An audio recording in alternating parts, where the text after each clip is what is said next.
ರಾಜ್ಯದಲ್ಲಿ CM DK Shivakumar ನೇತೃತ್ವದಲ್ಲಿ ಇದೀಗ ಎರಡನೇ ಕಂತಿನ ಮಂತ್ರಿಗಳ ನೇಮಕವಾಗುತ್ತಿದೆ.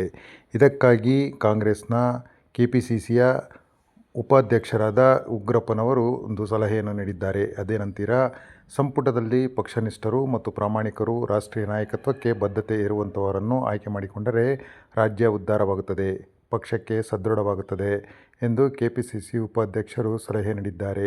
ಚಿತ್ರದುರ್ಗದಲ್ಲಿ ಸೋಮವಾರ ಮಾಧ್ಯಮಗಳೊಂದಿಗೆ ಮಾತನಾಡಿ, ಪಕ್ಷವೇ ಉಸಿರು, ಸಮಾಜಮುಖಿಯಾಗಿ ಕೆಲಸ ಮಾಡುವಂಥವರನ್ನು ಮಂತ್ರಿಮಂಡಲದಲ್ಲಿ ಆಯ್ಕೆ ಮಾಡಿಕೊಂಡರೆ ಕಾಂಗ್ರೆಸ್ ಪಕ್ಷ ಉದ್ಧಾರವಾಗುತ್ತದೆ ಎಂದಿದ್ದಾರೆ.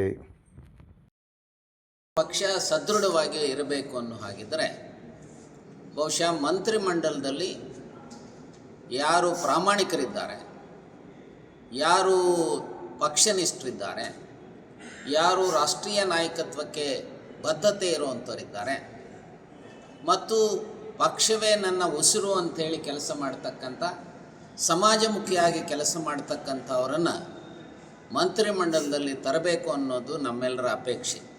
ಪಕ್ಷದ ಅಪೇಕ್ಷೆನೂ ಬಹುತೇಕ ಜನರ, ಪಕ್ಷದ ಕಾರ್ಯಕರ್ತರು, ಮುಖಂಡರುಗಳ ಅಪೇಕ್ಷೆ ಇದೆ.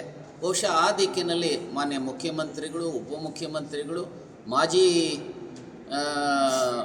ಮುಖ್ಯಮಂತ್ರಿಗಳಾದಂಥ ಸಿದ್ದರಾಮಯ್ಯನವರು ಮತ್ತು ರಾಷ್ಟ್ರೀಯ AICC ಅಧ್ಯಕ್ಷರಾದಂಥ ಸನ್ಮಾನ್ಯ ಮಲ್ಲಿಕಾರ್ಜುನ್ ಖರ್ಗೆ ಅವರು, ವೇಣುಗೋಪಾಲ್ರವರು, ಸುರ್ಜೇವಾಲಾ ಅವರು, ಅದರ ಜೊತೆಗೆ ರಾಹುಲ್ ಗಾಂಧಿ, ಸೋನಿಯಾಜಿಯವರು, ಪ್ರಿಯಾಂಕಾ ಅವರು ಇದನ್ನು ಗಣನೆಗೆ ತೆಗೆದುಕೊಂಡು ಬಹುಶಃ ಈ ಸಾರಿ ಅತ್ಯಂತ ಉತ್ತಮ, ಬದ್ಧತೆ ಇರತಕ್ಕಂಥ, ಪ್ರಾಮಾಣಿಕ, ಸಕ್ರಿಯವಾಗಿ ಕೆಲಸ ಮಾಡ್ತಕ್ಕಂಥ, ಸಮಾಜಮುಖಿಯಾಗಿ ಕೆಲಸ ಮಾಡ್ತಕ್ಕಂಥ ಮಂತ್ರಿಗಳನ್ನು ಮಾಡಬೇಕು ಅಂಥೇಳಿ ನಮ್ಮೆಲ್ಲರ ಅಪೇಕ್ಷೆ ಇದೆ. ಯಾಕಂದರೆ ಅನೇಕ ಜನ, ಕೆಲವರು ಜಾತಿ ಕಾರಣದಿಂದ ಹೇಳ್ತಾರೆ, ಕೆಲವು ಪ್ರಾದೇಶಿಕ ಕಾರಣದಿಂದ ಹೇಳ್ತಾರೆ.